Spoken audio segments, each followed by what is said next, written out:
tous, c'est Lotan et on se retrouve aujourd'hui pour un autre unboxing. Cette fois-ci sur l'édition Dieu Serpent de Total War Warhammer 2. La dernière fois on était encore sur du Warhammer 40 000 avec Dawn of War 3. Et cette fois-ci on repart dans la fantasy. Vu que Total War Warhammer 2 sort ce jeudi 28 septembre. Du coup on a l'édition collector assez grosse de ce jeu qu'on attend beaucoup avec beaucoup de promesses. Et on va commencer pas plus tard que maintenant à découvrir cette grosse édition. Donc comme vous pouvez le voir on a un très bel emballage extérieur. Et du coup on va découvrir ensemble. Alors, on zoomera après, là on va faire un... On va sortir, comme vous pouvez voir, on a un gros livre. Alors on va délicatement poser ça là-bas. Voilà, donc on a, si vous voulez, cette grosse boîte qui sac sous la forme d'un livre avec les pages. Voilà, une tranche qui est assez décorée. Alors je ne sais pas si vous voyez bien les effets, mais en fait c'est censé représenter des écailles. On a un très beau symbole homme-lézard, donc les écailles, les hommes-lézards. Le thème de Total War Warhammer 2 s'accentue vraiment sur les hommes-lézards, comme vous avez pu le voir sur la jaquette du jeu, le contenu promotionnel aussi. Alors ça s'ouvre comme un livre, de la même manière, et toujours dans le livre, voilà. Donc ça commence, on a un artwork de qualité, parce qu'on peut vraiment parler d'artwork, vu que c'est pas un album à proprement parler, mais vous voyez donc déjà cette très belle couverture. Voilà. Et tout le long, on a des croquis de jeu, des illustrations, là, le Vortex, qui sera au cœur de la campagne narrative du jeu. Donc, les slans, les hommes lézards. On a vraiment de très belles illustrations des jungles de Lustré qui s'annoncent vraiment exotiques. Un vrai souffle d'air frais par rapport au vieux monde un peu lugubre qu'on connaît, cet univers fantastique sombre qu'on retrouve dans des jeux comme The Witcher 3, Skyrim, pour ne citer que. Big up à Gérald. Voilà, les hauts elfes, on a vraiment de très beaux croquis tout au long du développement du jeu. Au niveau du style vestimentaire, les armures, voilà, on retrouve par exemple la quintessence des forgerons hauts elfes avec ces magnifiques armures écaillées, les différents héraldiques de boucliers. Les Skyvens, bien sûr, cette fameuse race mystère, qui n'a pas été mystère très longtemps, mais voilà, donc les serviteurs du dieu cornu. Vraiment très intéressant au niveau des armes, les boucliers, les engins de guerre des Skyvens qui s'annoncent vraiment meurtriers d'après les vidéos de gameplay qu'on a vues. Les cités aussi, très intéressantes. Les fameux elfes noirs, voilà, donc la cité de Nagaroth. Malekith, le roi sorcier, célèbre pour se taper sa propre mère. C'est le petit côté Game of Thrones de Warhammer. Voilà, donc les légions elfes noirs. Donc voilà, c'est un très bel artbook avec surtout des croquis de développement, voilà, des illustrations. Voilà, encore une fois, alors là, ça va être les bains de sang elfe noir. Là, le vortex, encore une fois, très important tout à l'heure, Warhammer 2, des illustrations magnifiques qui iraient très bien sur un tableau. Et ensuite, on arrive sur le contenu en lui-même de la boîte, le lourd, le sérieux. Voilà, donc on va commencer par la boîte du jeu. Donc, je ne sais pas si vous voyez bien, c'est en relief. Voilà, donc on a les héraldiques de chacune des 4 races principales. Une très belle boîte en métal. Avec les 4 CD du jeu, parce que c'est un jeu qui s'annonce très lourd. On va retrouver ensuite, ça c'est le code du jeu, je pense que on va le mettre ici discrètement. Donc là on a 4 petits stickers, haut elfe, elfe noir, homme lézard et Skyvens. On a des petits stickers à coller par-ci par-là. Voilà, les 4 CD, donc c'est vraiment une très belle boîte de jeu qui pourra orner vos bibliothèques, c'est très, très agréable. Voilà, on va la mettre sur le côté. Ensuite, on a un guide de l'initié, donc ouais, qui est très beau avec la jaquette du jeu ici en couverture. Et en fait, donc on a un petit rappel narratif, l'œil du vortex encore une fois. Et sur chaque race, un rappel historique, les seigneurs légendaires, les héros, les points forts, points faibles des armées. Pour les 4 armées de base hors DLC, voilà. Donc on se retrouve avec de très belles illustrations, un petit guide. C'est vraiment très sympathique, les fameux Skyvens. Et on a ensuite ce magnifique parchemin. Donc un parchemin, on va essayer de le sortir délicatement. Voilà, un parchemin, vous ne pouvez pas toucher, qui est d'une qualité assez impressionnante, on dirait du lin. Donc on se retrouve avec ce joli parchemin relié par une petite cordelette de cuir qu'on va enlever délicatement. C'est vraiment très authentique, c'est assez cool. Ce sera rappelle d'ailleurs l'édition collector de Dawn of War 3 dans laquelle on avait 3 bannières sur les 3 races principales. Donc on va dérouler ensemble ce parchemin qui représente, alors qui est une carte, on s'en fout, qui est une carte du Nouveau Monde. Donc c'est vraiment un parchemin qui est qualitatif, c'est hyper doux, on dirait un espèce de lin, je sais pas trop. C'est vraiment beau. Et donc voilà, on est sur une carte du Nouveau Monde, donc le territoire à conquérir de Total War Warhammer 2.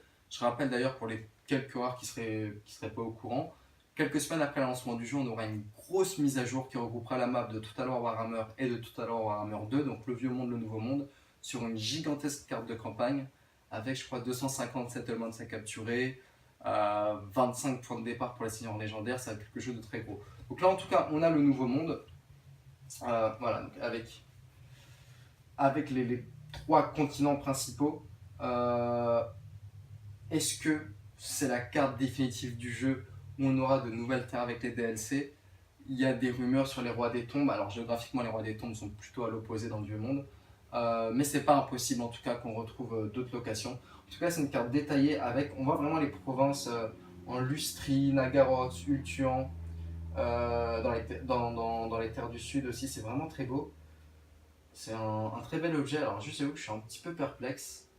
Euh, il y a comme une trace une trace de café. Je sais pas si vous voyez très bien en haut. Mais en tout cas, ça reste vraiment un très beau parchemin. Du coup, on va passer à la suite. Alors, on va plier cette petite pièce de collection. Voilà, donc on a vu le guide de l'initié. Donc on aura une première couche ici à enlever de ce côté-là. Et en dessous, on a aussi quelques petits trucs sympathiques. À commencer par cette boule de bois. Donc c'est du plastique, c'est pas du vrai bois, mais c'est très bien limité, c'est gravé de nombreux symboles. On va voir ça un petit peu plus en détail, on va se rapprocher. Je vais fermer ça. Voilà, donc je sais pas si vous voyez bien ici, on a la gravure d'un Slann, donc les dieux anciens des hommes lézards. Voilà, on a beaucoup de gravures, je crois que c'est ici le Nouveau Monde. Et là où ça va être compliqué, c'est que Creative Assembly et Sega ont bien fait les choses pour rester dans l'esprit un petit peu aztèque, inca, maya, tout ça, je les confonds des hommes lézards. On a une énigme pour ouvrir cette boule de bois. Va falloir, je crois, appuyer sur les trois parties où, voilà, donc on en a une ici pour les bloquer, les débloquer. Cette vidéo pourra prendre beaucoup de temps parce que c'est vraiment pas facile. Alors c'est assez fun dans l'idée. On va y arriver, on va y arriver.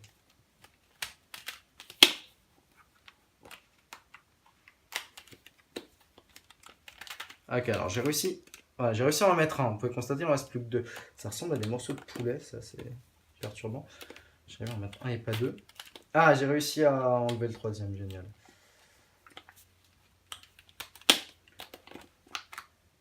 On va utiliser la magie du montage pour couper tout ça. On va revenir quand on aura réussi à ouvrir la boule. Magie. Bon, alors on est de retour. Merci le montage, merci la chance. Donc une demi-heure plus tard, on a réussi à avoir cette petite boule. Alors c'est vraiment sympa. Franchement, le système, plutôt que d'avoir eu un objet statique, pas vraiment réfléchi, le système est vraiment intéressant qui permet de tout ouvrir. Après, ça peut être une galère si comme moi vous n'êtes pas spécialement doué.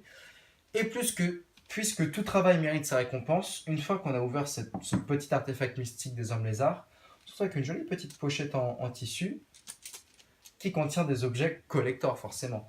Donc on va découvrir ça ensemble et il s'agit d'osselets des hommes lézards, 4 petites figurines que je vais disposer ici.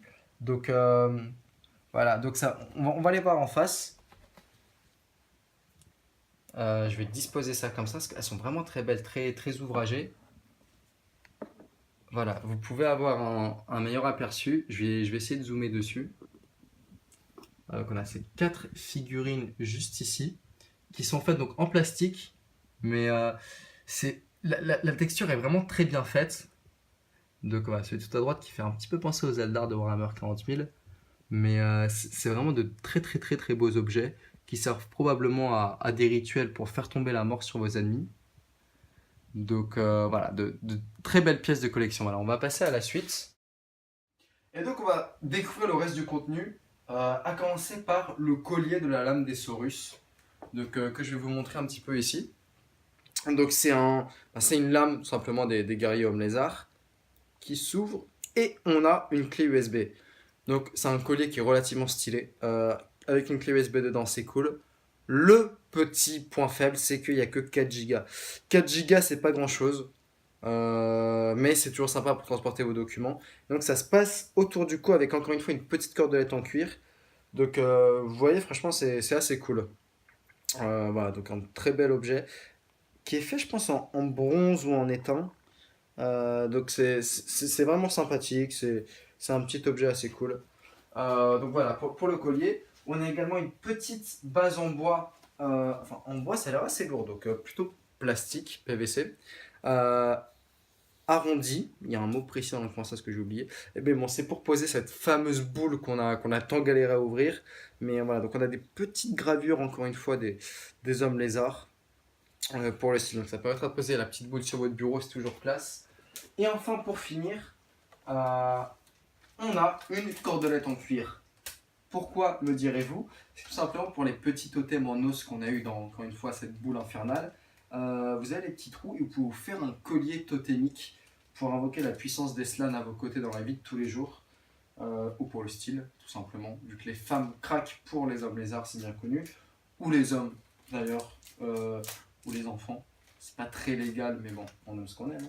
Donc voilà. Donc c'est tout pour le contenu. La boîte en elle-même est très belle, on a du contenu très qualitatif. Deux petits regrets. Euh, la clé USB, seulement 4 Go, mais bon, c'est toujours bien pour des fichiers Word ou autres. Et ces très belles pages de collection aussi, qui malheureusement ne sont pas détachables de la boîte. On aurait peut-être aimé avoir un artwork, voilà, avec une belle couverture, peut-être un peu plus d'illustrations. Là, on a beaucoup de concept art, quelques illustrations du Vortex. On aurait peut-être aimé peut-être 7-8 pages supplémentaires avec d'autres illustrations de Ultuan, Nagaroth, les terres du Sud, ça aurait été vraiment sympa. Voilà. Je vais faire le collier avec la cordelette, je peux en faire un petit débriefing. Voilà, donc encore une fois, la magie du montage qui intervient. Voilà, donc c'est fini pour cet unboxing de l'édition Dieu Serpent Total War Warhammer 2. Je vais vous montrer rapidement le petit collier que j'ai tressé avec les os de nos ennemis pour faire des totems Slan. Et la petite cordelette en cuir, ça rend vraiment pas mal. Très agréable, c'est vraiment bien fait à ce niveau-là. Donc GG à Creative Assembly et toute la team créa derrière. On se retrouve dans un an pour le boxing de l'édition collector de Total War Warhammer 3 qui s'annonce assez mystérieux ce jeu parce qu'on ne sait pas ce qu'il y aura. Concernant les rumeurs, on attend encore des races, des annonces pour Total War Warhammer 2. Certaines rumeurs, comme je l'ai déjà dit, donc pas vraiment fondées, mais font état des rois des tombes avec l'ami Nagash, les forces de Khemri, c'est vraiment intéressant. On va attendre les royaumes ogres aussi, peut-être les nains du chaos. Enfin bref, il y a beaucoup de choses qui viendront, mais ça c'est encore dans très longtemps. On va avoir au fur et à mesure les DLC de Total War Warhammer 2. Sur le site Always for Keyboard, vous pouvez retrouver toutes les news à ce sujet. Les théories, les spéculations, toutes ces choses qu'on attend, qu'on espère. Les indices, parce que Creative Assembly aime beaucoup semer des indices sur le contenu à venir. En tout cas, je vous remercie beaucoup d'avoir regardé cet unboxing. Et je vous invite à regarder le let's play d'Asylum sur Total War Warhammer 2 et retrouver le test réalisé par Vraka sur le site Always for Keyboard. Merci beaucoup à vous et à bientôt.